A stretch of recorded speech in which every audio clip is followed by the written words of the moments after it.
Hello students, आज हम discuss करेंगे एक्स पोस्ट सेविंग और ex post investment. Ex ante saving और एक्स एंड इन्वेस्टमेंट हमने डिस्कस कर लिया था लास्ट वीडियो में बेटा। तो एक्स पोस्ट सेविंग जो एक्चुअल में जो सेविंग की जाती है बेटा, it refer to the actual saving in the economy during the period of 1 year. Actual में जो सेविंग की जाती है उसे हम क्या कहेंगे बेटा, एक्स पोस्ट सेविंग कहते हैं। और ऐसे ही एक्चुअल में जो इन्वेस्टमेंट किया जाएगा उसे हम क्या कहेंगे बेटा, एक्स पोस्ट इन्वेस्टमेंट। यानी कि एक्स एंड इन्वेस्टमेंट की बात करें उसमें क्या होता था बेटा, डिजायर या प्लान इन्वेस्टमेंट होता था, लेकिन एक्चुअल में जो इन्वेस्टमेंट होगा उसको हम क्या कहेंगे, x post investment.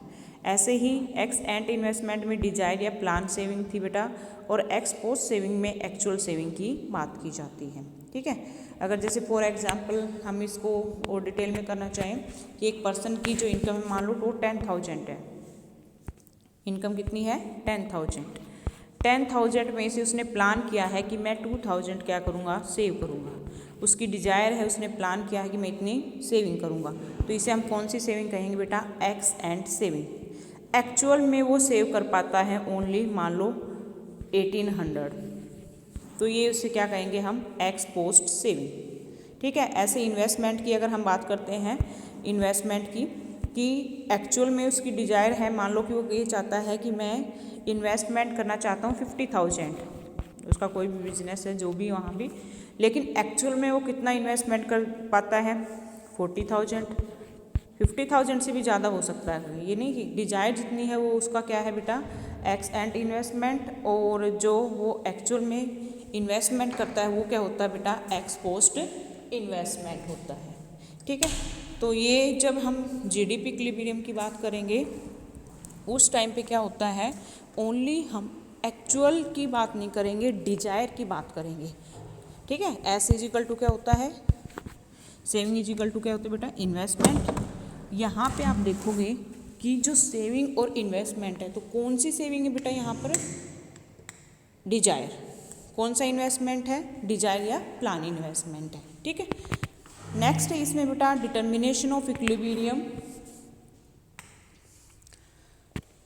Determination of equilibrium output GDP या इक्विलिब्रियम इनकम। तो दो अप्रोच हो जाती हैं जीडीपी इक्विलिब्रियम को जानने के लिए। एक अप्रोच होती है बेटा aggregate demand equal to aggregate supply. ठीक है, प्लान एग्रीगेट डिमांड और प्लान ही बेटा एग्रीगेट सप्लाई। ऐसे ही दूसरी अप्रोच क्या हो जाती है, saving is equal to investment, यानी कि ex ante saving equal to ex ante investment. ठीक है, इन दोनों अप्रोच को हम अब डिस्कस करते हैं आगे।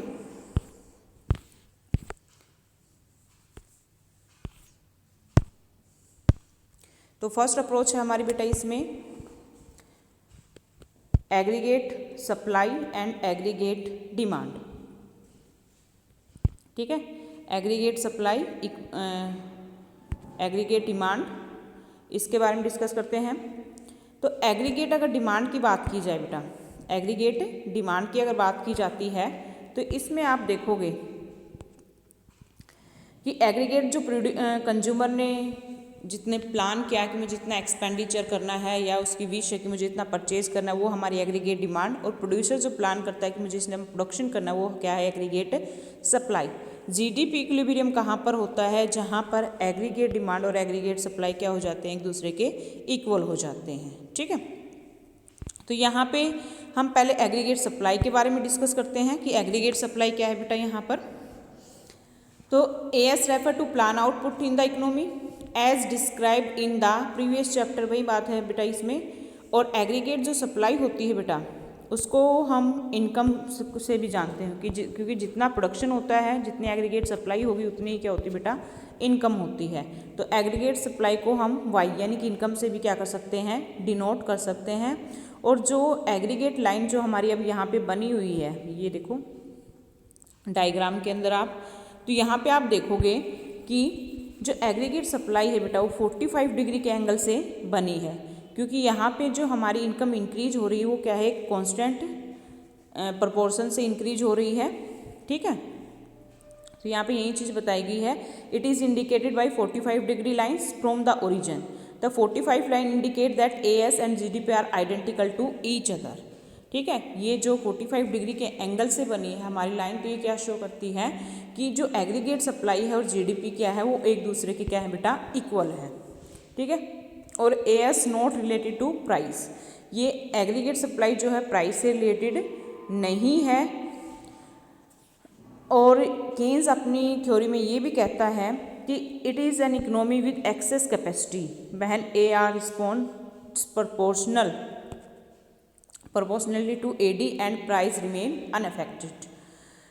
केन्स ने अपनी थ्योरी में ये मान लिया है बेटा कि इकोनॉमी में क्या है, एक्सेस कैपेसिटी है, यानी कि अगर डिमांड इंक्रीज होती है तो प्रोडक्शन भी क्या किया जा सकता है, इंक्रीज किया जा सकता है। दूसरी चीज़ क्या है कि मान लो कि अगर एग्रीगेट डिमांड जो है 10% इंक्रीज हो जाती है तो एग्रीगेट सप्लाई भी बेटा 10% क्या कर दी जाएगी, इंक्रीज। तो जितनी डिमांड इंक्रीज हुई है उतनी ही क्या हो रही है बेटा, सप्लाई इंक्रीज हो रही है, तो प्राइस के ऊपर कोई इफेक्ट नहीं होगा, यानी कि प्राइस कांस्टेंट रहेंगे, प्राइस में कोई चेंज नहीं आएगा। जितनी डिमांड इंक्रीज उतनी ही सप्लाई इंक्रीज हो जाती है, यानी कि हम सप्लाई को केन्स मान के चला है कि परफेक्टली क्या है बेटा, वो इलास्टिक है। ठीक है, तो ये डायग्राम आप देखो ध्यान से इसको, वाई एक्सिस, एक्स एक्सिस पे हमने इनकम और GDP शो की है बेटा, वाई एक्सिस पे हमने एग्रीगेट सप्लाई शो की है। इनकम स्टार्टिंग में बेटा 0 होती है, फिर मान लो वो 50 हो जाती है, फिर वो 100 हो जाती है, फिर वो 150 हो जाती है। तो ये आपकी 45 डिग्री के एंगल से क्या हमारी इनकम लाइन बन जाएगी। ठीक है, नेक्स्ट है इसमें एग्रीगेट डिमांड। तो एग्रीगेट डिमांड बेटा refer to the desired expenditure, जितना कंज्यूमर जितना खर्च करना चाहता है ड्यूरिंग एन अकाउंटिंग ईयर। और एग्रीगेट डिमांड के 2 कंपोनेंट्स होते हैं। ठीक है, एक होता है डिजायर कंजप्शन एक्सपेंडिचर और दूसरा होता है बेटा इसमें desire investment expenditure. Desire consumption expenditure और desire investment expenditure. Aggregate demand equal to क्या होता है, C+I।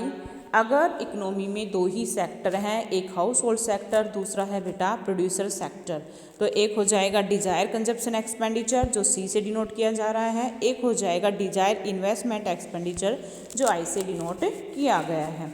तो एग्रीगेट डिमांड के 2 कंपोनेंट्स होते हैं बेटा। क्लोज इकोनॉमी के अंदर अगर हम मान के चले हैं, अज्यूम करके चले हैं कि ओनली 2 ही सेक्टर हैं इकोनॉमी के अंदर, तब एग्रीगेट डिमांड के 2 ही कंपोनेंट्स होंगे। Desired investment expenditure assumed to be autonomous. Desired जो इन्वेस्टमेंट एक्सपेंडिचर है उसको हम ऑटोनोमस इन्वेस्टमेंट मान के चले हैं और it is not related to the level of income in the economy. ये जो ऑटोनोमस इन्वेस्टमेंट है ये इनकम लेवल के ऊपर डिपेंड नहीं करता, या इनकम लेवल से रिलेटेड नहीं है। 2 टाइप इन्वेस्टमेंट मैंने आपको बताया था, केन्स अपनी थ्योरी में कहता है, एक ऑटोनोमस इन्वेस्टमेंट और दूसरा होता है इंड्यूस इन्वेस्टमेंट। जो इनकम से रिलेटेड नहीं है दैट इज़ ऑटोनोमस इन्वेस्टमेंट, और जो इनकम से रिलेटेड है यानी कि इनकम कम या ज़्यादा है उसके ऊपर डिपेंड करेगा, उससे रिलेटेड होगा, दैट इज़ इंड्यूस इन्वेस्टमेंट। तो यहाँ पे हम इन्वेस्टमेंट जो लेके चले हैं वो कौन सा इन्वेस्टमेंट है, ऑटोनोमस इन्वेस्टमेंट, जो इनकम से रिलेटेड नहीं है। नेक्स्ट है बेटा इसमें desired consumption expenditure is related to the level of income. जो कंजप्शन है वो बेटा इनकम से रिलेटेड है, ये हम पहले भी डिस्कस कर चुके हैं कि जैसे जैसे इनकम इंक्रीज या डिक्रीज होती है कंजप्शन का भी लेवल क्या हो जाएगा, उसके अकॉर्डिंग इंक्रीज या डिक्रीज हो जाता है। ठीक है, तो यहाँ पे अगर हम बात करें तो इनकम के साथ कंजप्शन का कैसा रिलेशन होता है, पॉजिटिव। इनकम इंक्रीज तो कंजप्शन लेवल भी क्या हो जाएगा, increase. There is always some minimum level of C independent of Y। एक मिनिमम लेवल होता है जब इनकम हमारी क्या होती है, 0 होती बेटा। जब इनकम 0 होती है उस टाइम पे भी कुछ ना कुछ कंज्यूम किया जाता है। मान लो उस टाइम पे जो कंजप्शन किया जाता है मे बी 30 व्हेन इनकम 0। तो ये जो 30 जो कंजप्शन है जब इनकम जीरो है, इसे हम कहेंगे बेटा ऑटोनोमस कंजप्शन। ठीक है, ये हम पहले भी डिस्कस कर चुके हैं इस चीज़ के बारे में कि जब इनकम का लेवल जीरो होता है उस टाइम पे जो कंजप्शन के ऊपर एक्सपेंडिचर किया जाता है उसे हम कहते हैं ऑटोनोमस कंजप्शन। ठीक है, इनकम का लेवल क्या रहेगा, जीरो, और उस टाइम पे 30 है 20 जो भी कंज्यूम किया जा रहा है उसे हम क्या कहेंगे, ऑटोनोमस कंजप्शन। नेक्स्ट है इसमें, अब अगर हम इन्वेस्टमेंट की बात करते हैं,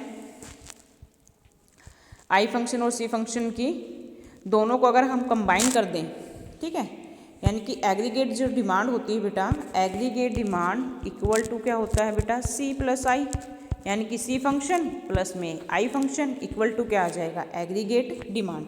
तो यहाँ डायग्राम में यही चीज़ यहाँ पे करके बताई है कि आई इन्वेस्टमेंट, ऊपर ये जो डायग्राम दिया है ये इन्वेस्टमेंट का डायग्राम बेटा, ऑटोनोमस इन्वेस्टमेंट। ठीक है, जो इनकम से रिलेटेड नहीं है, इनकम का कोई भी लेवल रहे, ऑटोनोमस इन्वेस्टमेंट क्या रहेगा बेटा, कॉन्स्टेंट रहेगा। तो एक्स एक्सिस पे हमने इनकम शो की है और वाई एक्सिस पे इन्वेस्टमेंट, और ये जो इन्वेस्टमेंट है ऑटोनोमस इन्वेस्टमेंट इनकम के ऑल लेवल पे क्या रहेगा, कांस्टेंट रहेगा। इनकम कम ज़्यादा जो भी है, ऑटोनोमस इन्वेस्टमेंट क्या है, कांस्टेंट है। उसके बाद अगर हम सेकंड डायग्राम की अगर हम बात करते हैं तो यहाँ पे एक्स एक्सिस पे बेटा इनकम या जीडीपी शो की गई है और वाई एक्सिस पे कंजप्शन एक्सपेंडिचर। तो यहाँ पे वाई जो है इनकम को शो कर रही है और ये ओरिजिन से स्टार्ट है, क्योंकि स्टार्टिंग में इनकम यहाँ टेबल में भी देख सकते हो जीरो है बेटा, फिर 20, 40, 60, 80 और 100 एक कांस्टेंट प्रोपोर्शन से क्या होती जा रही है, वो इंक्रीज। तो जीरो से यानी कि ओरिजिन से लेके हमारी लाइन स्टार्ट होगी, 45 डिग्री के एंगल से हमारी इनकम लाइन बनेगी। उसके बाद देखो जब इनकम जीरो है तो कुछ ना कुछ कंज्यूम किया जा रहा है, 30 है तो कंजप्शन कभी भी जीरो नहीं होगा, ये 30 से स्टार्ट कर दिया है, फिर धीरे धीरे देखो 30, 40, 50, 60, 70, 80 इंक्रीज होता जा रहा है बेटा कंजप्शन। ठीक है, यहाँ पे डायग्राम में ध्यान से देखो बेटा, इसमें कि पहले मान लो ये कोई पॉइंट हमारा ई पॉइंट है या जो भी आप लेना चाहो, इस पॉइंट पे तो आप देखोगे कि इनकम और कंजप्शन क्या है, एक दूसरे के इक्वल है। और ई पॉइंट से पहले अगर आप देखो तो कंजप्शन ग्रेटर देन किससे है, इनकम से है, और आफ्टर ई पॉइंट आप देखोगे तो इनकम ग्रेटर देन क्या है, कंजप्शन है। ठीक है, तो यानी कि इनकम के इंक्रीज होने के साथ साथ कंजप्शन भी इंक्रीज होता है, लेकिन एक पॉइंट के बाद टोटली जो इनकम है हमारी वो कंजप्शन में कन्वर्ट नहीं होगी, कंज्यूमर सेविंग करना स्टार्ट कर देता है। और सी प्लस आई कर देंगे तो क्या आ जाएगा बेटा, एग्रीगेट डिमांड आ जाएगी। ये नेक्स्ट डायग्राम इसी का है, सी एंड आई फंक्शन कंबाइन, दोनों को हमने क्या कर दिया है, कंबाइन, तो क्या बन गया है, एग्रीगेट डिमांड। ठीक है, तो यहाँ पे अगर हम बना लेते हैं इस डायग्राम को दोबारा से कंबाइन करके, सी प्लस आई एग्रीगेट डिमांड, जैसे अगर हम इसमें लेना चाहें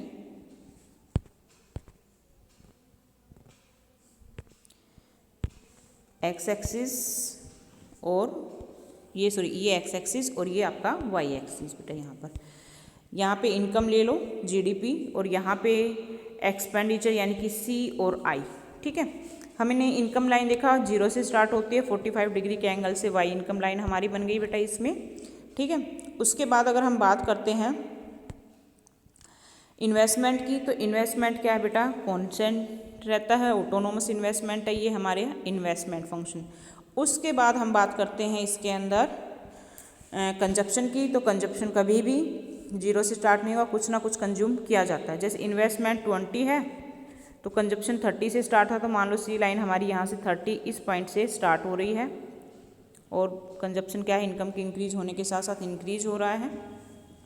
ठीक है, यहाँ पर इनकम और कंजप्शन एक दूसरे को क्या कर रहे हैं, इंटरसेक्ट कर रहे हैं। इससे पहले कंजप्शन ग्रेटर था इनकम से, और इस पॉइंट के बाद इनकम ग्रेटर है कंजप्शन से, और इस ई पॉइंट पे कंजप्शन और इनकम दोनों क्या एक दूसरे के इक्वल है।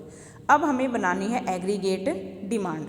तो एग्रीगेट डिमांड लाइन जो अगर हम बनाएंगे इसके अंदर, तो इसमें आप देखोगे सी प्लस आई हमें करना है। तो अगर हम इस सी लाइन के अंदर इन्वेस्टमेंट को यानी कि कांस्टेंट वैल्यू को ऐड करेंगे तो बिल्कुल इसके पैरेलल एक लाइन आएगी जैसे यहाँ से स्टार्ट हो जाती है वो आपकी एग्रीगेट डिमांड की लाइन। ठीक है, तो यहाँ पे आप देखो, क्योंकि हमने कंजप्शन जो लाइन है उसके अंदर इन्वेस्टमेंट को क्या कर दिया है बेटा, प्लस कर दिया है, तो एक कांस्टेंट वैल्यू इसमें अगर हम प्लस करते जाएंगे तो बिल्कुल इसके पैरेलल क्या आएगी, हमारी एक लाइन आएगी कंजप्शन फंक्शन के पैरेलल। ठीक है, क्योंकि इन्वेस्टमेंट हमारा कैसा है यहाँ पर, कांस्टेंट है। तो ये हमारा डायग्राम बन गया बेटा। यहाँ पर इसमें भी अगर आप बुक में भी देखना चाहो तो यही चीज़ इसमें यह एक्सप्लेन की गई है। आई जो है वो इन्वेस्टमेंट, सी कंजप्शन और एग्रीगेट डिमांड, ये देखो सी प्लस आई, बिल्कुल कंजप्शन फंक्शन के पैरेलल एक ये लाइन आई है एग्रीगेट डिमांड की, क्योंकि इन्वेस्टमेंट क्या है, कांस्टेंट, एक कांस्टेंट वैल्यू ऐड करेंगे। और इसको अगर आप टेबल से भी देखना चाहो तो यही चीज़ टेबल के अंदर शो की गई है। देखो कंजप्शन 30, 40, 50, 60, 70, 80।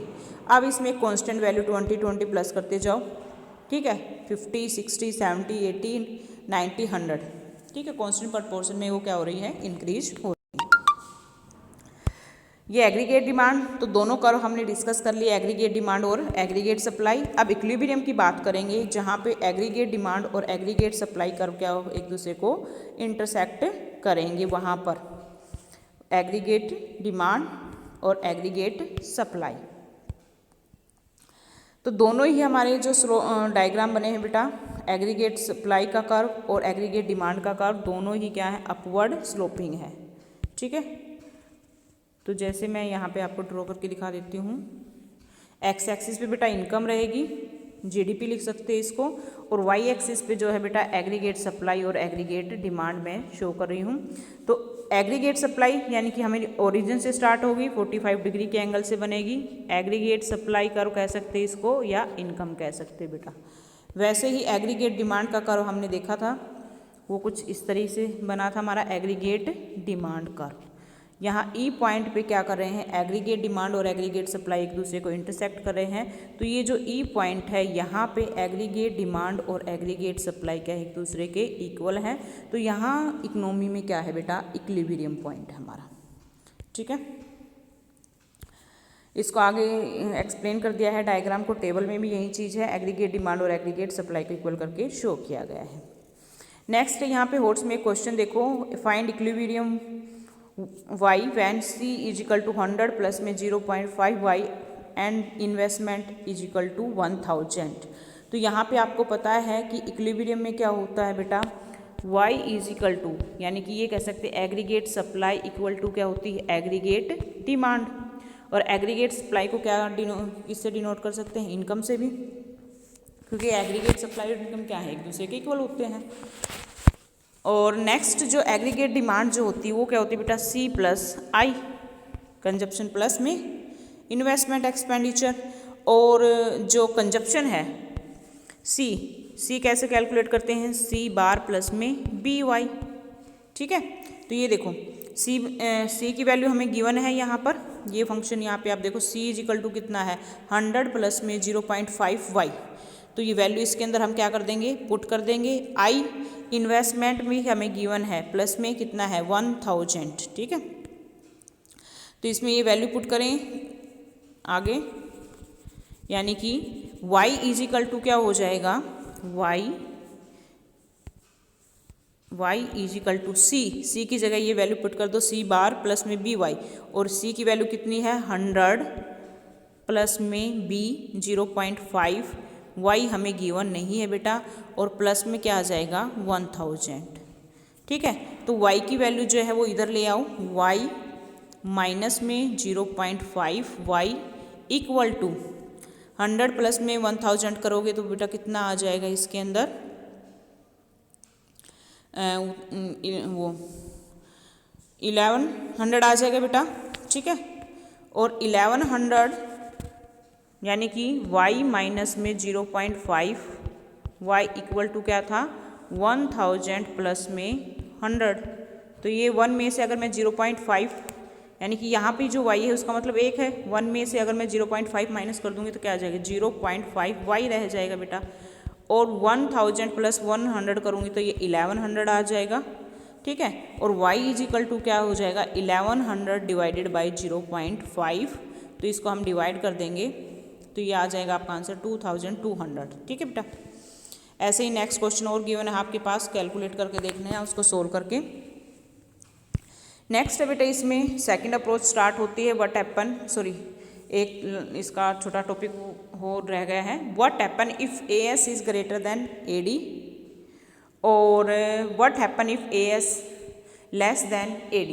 अगर फर्स्ट की हम बात करते हैं, एग्रीगेट डिमांड जो है वो क्या है बेटा, एग्रीगेट सप्लाई से कम है, तो उस टाइम पे क्या होगा, तो यहाँ पे अगर हम डिस्कस करें इसके बारे में, एग्रीगेट सप्लाई ग्रेटर है एग्रीगेट डिमांड से, तो aggregate supply greater than aggregate demand, यानी कि मार्केट में डिमांड मान लो कितनी है 800 है और प्रोडक्शन कितना है 1000, तो सीधी सी बात है डिमांड कम है तो प्रोड्यूसर के पास क्या रह जाएगा, अनसोल्ड स्टॉक रह जाएगा, अनवांटेड स्टॉक रह जाएगा, ठीक है। तो उस स्टॉक को क्लियर करने के लिए वो क्या करेगा, प्राइस को कम करेगा, और प्राइस कम करेगा तो प्रोड्यूसर को क्या होगा बेटा, लॉस होगा, ठीक है, क्योंकि डिमांड क्या है, कम है, और सप्लाई क्या है, ज़्यादा।